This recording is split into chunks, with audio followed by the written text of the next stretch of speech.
Hello and welcome to TGF gold trading forum. Traders, हम gold market की तरफ आते हैं। ये हमारा H4 चार्ट, अगर आपने प्रीवियस वीडियो देखी है तो हम एक्सपेक्ट कर रहे थे कि एक रेजिस्टेंस हमें मिलेगी 1980 पे, लेकिन ये ग्रीन कैंडल ऑन फ्राइडे इसने इसको तोड़ के ऊपर निकल गई। मींस कि ये रेजिस्टेंस हमारी ख़त्म हो गई। इसको हम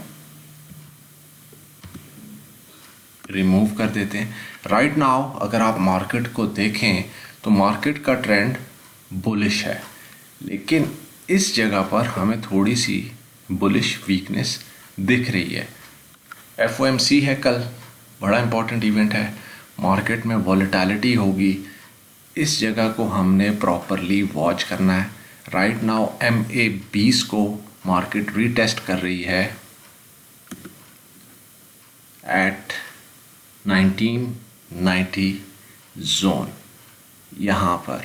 ठीक है, अब यहाँ पर दो सिनेरियोज हैं, या तो मार्केट पेनिट्रेशन करेगी या ऊपर की तरफ जाएगी। राइट नाउ हम मार्केट को वॉच कर रहे हैं, न्यूट्रल है अपनी पोजीशंस पे, हमारे पास कोई पोजीशन अभी नहीं है। FOMC के अनाउंसमेंट के बाद आफ्टर द वॉलेटिलिटी हम देखेंगे कि मार्केट का क्या रिएक्शन बनता है, क्या प्राइस एक्शन बनता है, क्या स्ट्रक्चर बनता है।